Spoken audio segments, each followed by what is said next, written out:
Hello, welcome to Eye on Africa here on France 24. I'm Nkeye Sade. Coming up in the program, Ghana in mourning after the country's ministers of defense and the environment were both killed in a military helicopter crash. An investigation now underway into the tragedy that left all 8 on board, including 3 crew members, dead. We'll get the latest from Justice Baidu in Accra. From Porto Novo to Grand Popo and Cotonou, NGOs, artists and volunteers are on a mission to make summer fun no longer a luxury, but a right for all children in Benin, setting up summer camps accessible to the most vulnerable.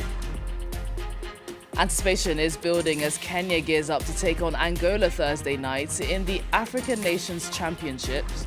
We'll take a look at the Harambee Stars' chances for victory after they pulled off a surprise upset against the Democratic Republic of Congo. Welcome to the program. Flags in Ghana are set to fly at half-mast as the country mourns the deaths of the defense and the environment ministers who were both killed in a military helicopter crash. Edward Omane Boamah and Ibrahim Murtala Muhammed were among 5 passengers on board the chopper when it crashed en route from Accra to the town of Obuasi. The helicopter went off radar and later went down in the central Ashanti region. All 8 on board, including 3 crew members, were killed. Authorities say an investigation is now underway into the crash. Well, let's cross live now to the Ghanaian capital and speak to Justice Baidu, France 24's correspondent there. Justice, just fill us in on what the latest is in the investigation.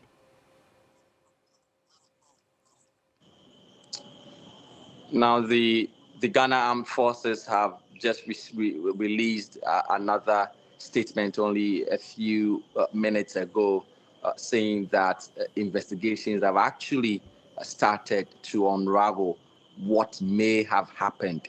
As it stands now, everybody is at a loss as to exactly what could have happened because these military helicopters do a lot of these trips, especially with senior government officials traveling across the country almost on a daily basis. And so for a lot of the senior officials within the military, this seems to be coming as a shock, and also to persons within the government as well. The people that have died were on their way to actually represent the president at an event that he was supposed to be there. This was the launch of an activity that was aimed at addressing illegal mining, which has become a major concern in Ghana. And this issue that happened just around midday today has thrown the entire country into a state of pain and mourning. And of course, Justice, this is just the latest in what has been a series of crashes now in recent years, isn't it? Yes, so the issue of helicopters and such helicopter crashes is not uncommon in Ghana. There's been quite a number. In 2014, for example, there was one that happened along the southwestern coast of the country where in which 3 persons died. There was also a recent one where a military helicopter that was conveying the remains of a senior military official for burial caught fire almost at the point of touching down, where a funeral, a major funeral, was happening.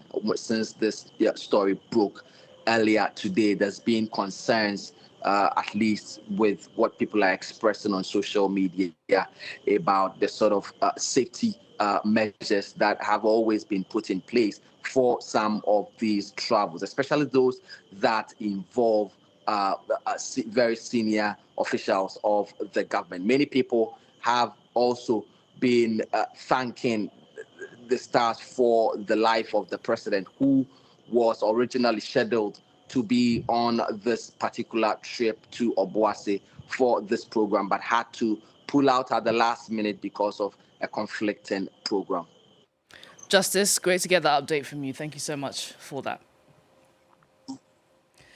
Next, just days after one of the deadliest migrant shipwrecks this year, the UN's migration agency says that 7 Ethiopian migrants have died of hunger and thirst after their boat's engine failed in the Red Sea. According to the International Organization for Migration, the boat, which had been carrying 250 people from Somalia, arrived in Yemen Tuesday after a grueling week-long journey. Well, like I mentioned, this does come as Ethiopia mourns Monday's disaster in the Gulf of Aden, where more than 90 migrants drowned off Yemen's coast. Officials are now urging people who want to take the perilous journey, hoping to reach wealthy Gulf states, to stay at home, warning the risks are just too high. In Rwanda, teenagers as young as 15 years old will now be able to access contraception after a new law aiming to tackle teen pregnancy was given the green light by Parliament Wednesday. Authorities in the country, where the legal age for access to contraceptives was 18, have been trying to crack down on teenage pregnancy, but efforts to widen access to contraception has faced widespread resistance. The new law has divided the largely conservative country, where abortions are illegal unless in cases of rape, incest, or forced marriage. We're turning our focus to the capital of Niger now because authorities have launched a major operation to demolish homes there. Hundreds of structures had been illegally built in the heart of the so-called Green Belt, a forest area created 60 years ago to serve as a barrier against desertification. Authorities say at least 4,000 people have been evicted and nearly 500 houses are set to be torn down during the operation. Clement Swala has more. Whether by bulldozer or by hammer, these homes must be demolished. They were built illegally in the heart of the Green Belt, a 25-kilometre-long forest area intended to protect Niamey from desert encroachment. For the owners who paid a high price for their land, the authorities' expulsion order leaves a bitter taste in their mouths. The government gave us 2 weeks' notice to leave our homes, which we bought and have the papers for.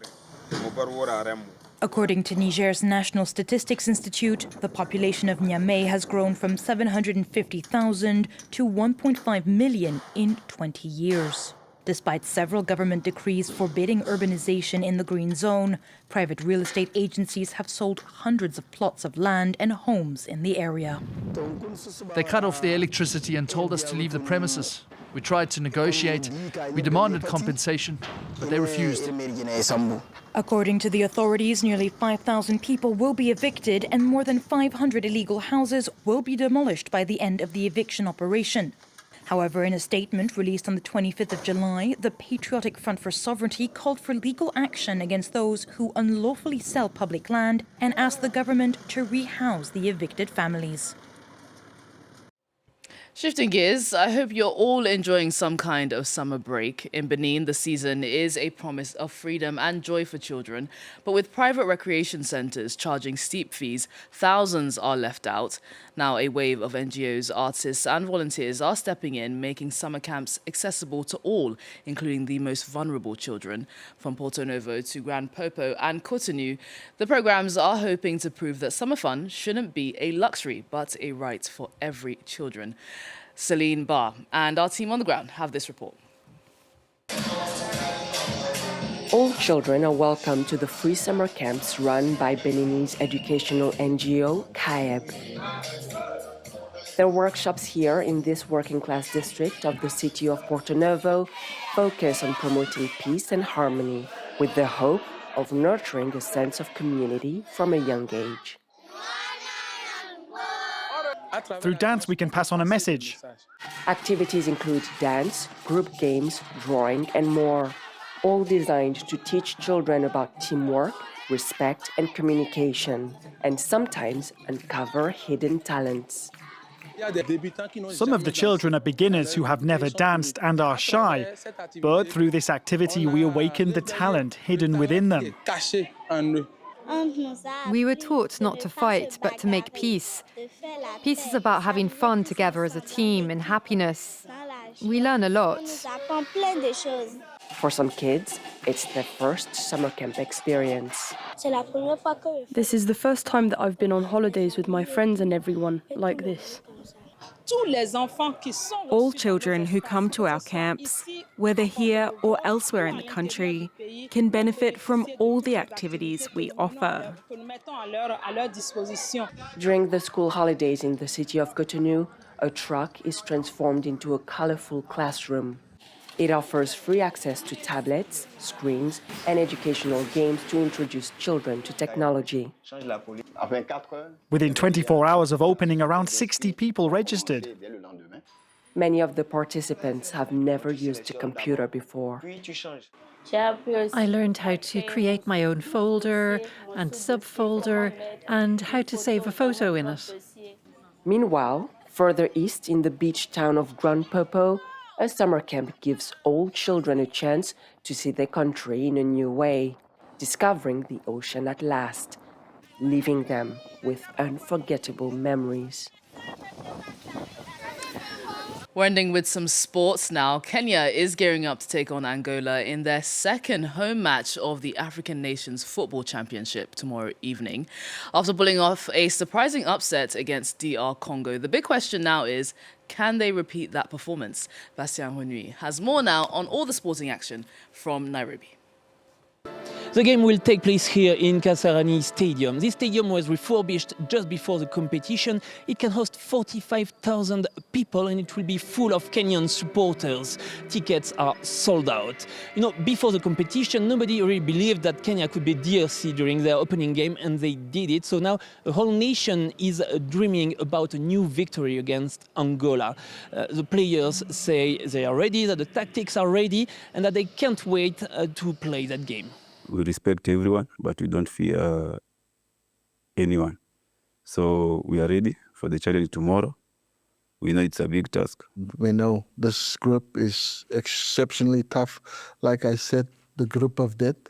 So the first challenge was enormous, and the second challenge will even be as enormous as the first one, or maybe even greater, because Angola is a very tactical team, technically good. But like I said, we like being the underdog because it's just nice to be underestimated, and then we can always surprise everybody on the day of the game. So we know we're going to be up against a team that's really good.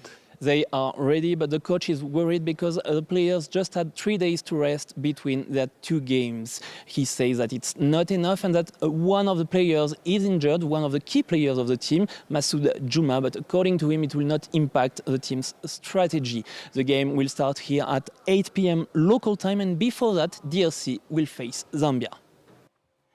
Well, that's it from all of us on the Eye on Africa team. Thanks for your company and stay tuned. Plenty more news to come.